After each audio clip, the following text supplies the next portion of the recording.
I mean, he is one of the best of all time, but he's also somewhat of a financial risk. How do you see this playing out? Well, he was one of the best, and I know he's still one of the top running backs in the game. I don't think he demands to be paid the most in the NFL just because he's going into his 11th season. Like you mentioned, the injuries over the last few years that he suffered.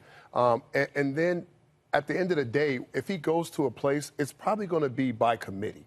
I don't think he's going to go to a place where he has to carry the load, carry the ball 25 to 30 split times. Evenly, though. I think he should. I think it's a smart move for him if he wants to play for another 2 to 3 years or whatever it is, because it takes the pressure off of him.